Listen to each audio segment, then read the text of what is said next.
Pemirsa, Firly Bahuri hari ini menjalani pemeriksaan yang kedua sebagai tersangka pemerasan dan gratifikasi. Pemeriksaan sudah berlangsung hampir 9 jam. Apakah pemeriksaan kali ini Firly akan ditahan? Untuk membahasnya telah bergabung bersama kami dari luar studio mantan pimpinan KPK sekaligus saksi ahli kasus Firly, Bapak Saud Situmorang. Selamat malam Pak Saud. Halo, selamat malam. Oke, baik Pak Saud, hari ini Firly Bahuri menjalani pemeriksaan yang kedua sebagai tersangka. Tapi apabila kita melihat dari pernyataan Kapolri pada Senin kemarin yang mengungkapkan penyidik mempunyai alasan subjektif sehingga belum menahan komisioner KPK nonaktif. Dan yang penting bagaimana kasus ini dituntaskan. Tanggapan Anda seperti apa Pak Saud? Ya, sudah sangat umum ya, kata akan ada objektif dan subjektif dari penahanan. Tapi kalau kita mau bicara risiko-risiko yang mungkin muncul, logika, argumentasi, dan nalar kita sebaiknya memang hari ini dia ditahan. Kita tanpa mencampuri urusan objektif dan subjektif dari, kalau objektifnya sudah jelas, punya potensi ada beberapa kemungkinan kan ini analisis juga boleh salah. Tapi kalau subjektifnya kita merekomendasikan ya hari ini ya sudah ditahan saja supaya kemudian tidak bermacam-macam anggapan, karena kan macam-macam anggapan ya, baik itu soal pengawal, soal kemudian potensi-potensi lain, soal barang bukti, kemudian kalau kita lihat juga bagaimana tipologi tindak pidana korupsi, kan selalu ada ya tipologi tindak pidana korupsi dengan tipologi tindak pidana pencucian uang. Itu kan sebenarnya memerlukan ketenangan, jadi perlu sharp untuk melihatnya.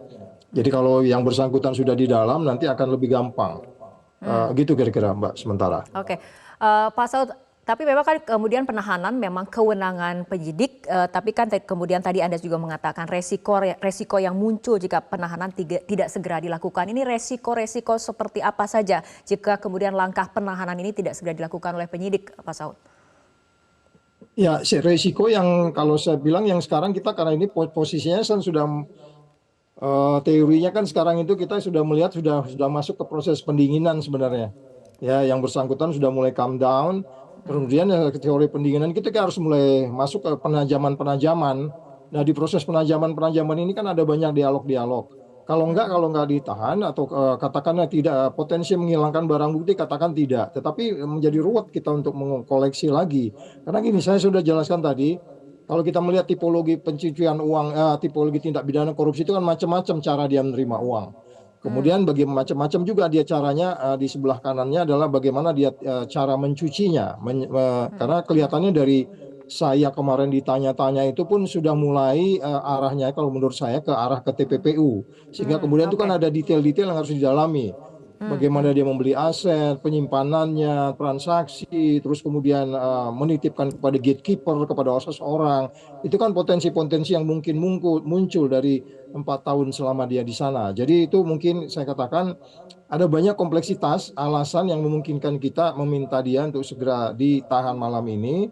Untuk kemudian kita bisa lebih tajam lagi melihat baik itu tipologi tindak pidana korupsinya yang terjadi maupun tipologi tindak pidana pencucian yang akan muncul, karena disitulah keadilannya sebenarnya, gitu Mbak. Oke, nah mengenai pencucian uang itu sendiri Pak Saud, ini kan ada apartemen Firly di Jakarta Selatan yang digeledah polisi dan kemudian apartemen ini tidak termasuk dalam LHKPN yang dilaporkan terakhir oleh Firly Bahuri. Apakah ini kemudian juga bisa menjadi pintu masuk mengenai adanya dugaan dari TPPU itu sendiri? Ya, kalau lihat dari pertanyaan yang diarahkan ke saya kemarin, kayaknya saya melihat memang arahnya ke sana. Karena itu berulang-ulang ditanya soal LHKPN. Dan sebenarnya LHKPN ini kalau pada di pucuk pimpinan pemberantasan korupsi itu kan semua instansi bahkan di Republik ini masuk LHKPN-nya di Komisi Pemberantasan Korupsi. Jadi kalau kita bicara LHKPN seorang pimpinan pemberantasan korupsi tidak prudent atau tidak patuh, jadi agak sulit kita mengatakan dia bisa melakukan penindakan atau pencegahan korupsi dengan baik. Oleh sebab itu kita harus masuk ke modus yang saya bilang tipologi tadi untuk kemudian kita lebih tajam. Jangan-jangan, sekali lagi jangan-jangan anggapan bisa salah. Tapi kalau melihat tipologinya bisa jadi bentuk-bentuk lain akan muncul.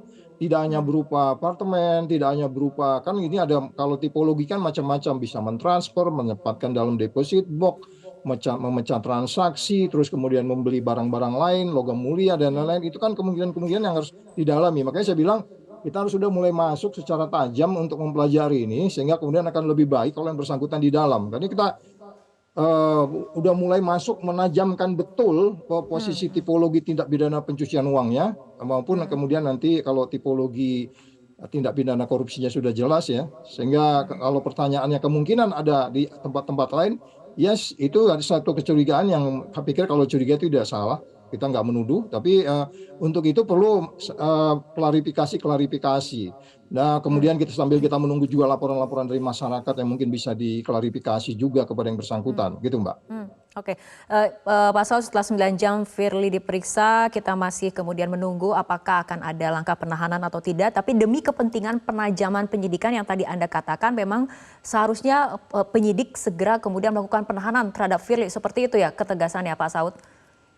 Yes, yes, absolutely. Itu akan baik buat mereka karena bisa jadi akan bentuk-bentuk lain ya. Sementara ini kan kita yang kasat mata baru kita lihat.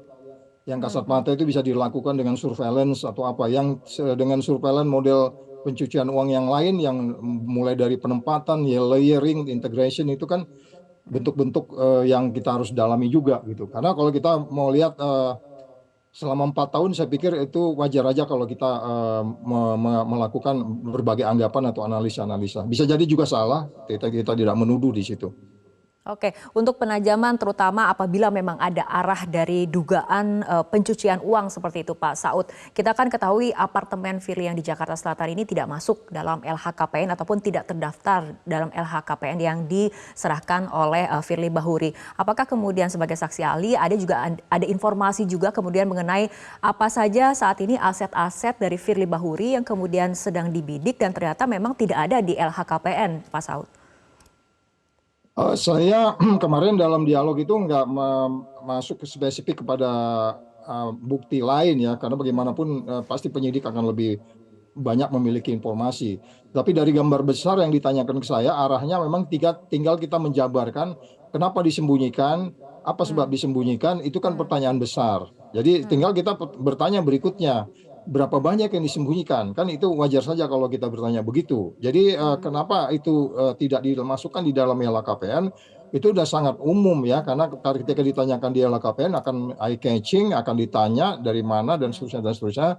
Wajar kalau itu disembunyikan.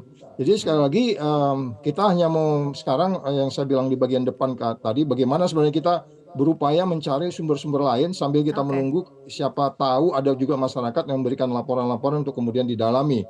Sehingga Baik. kalau kita sekarang berpacu soal waktu di dalam kaitannya katakanlah pra peradilan dan seterusnya, ini bisa lebih cepat lagi didalami. Jadi sekali lagi akan lebih cepat speednya, kecepatannya kalau kita kemudian yang bersangkutan ada di dalam. Oke, baik, kita harapkan akan segera ada langkah tegas dari penyidik apakah kemudian akan dilakukan penahanan demi kepentingan penajaman penyidikan, apakah akan ada kemudian dugaan-dugaan tindak pidana lain termasuk di dalamnya adalah pencucian uang. Terima kasih Pak Saud Situmorang telah berbincang bersama kami malam hari ini dalam Prime Time News. Jelajahi cara baru mendapatkan informasi. Download Metro TV Extend sekarang.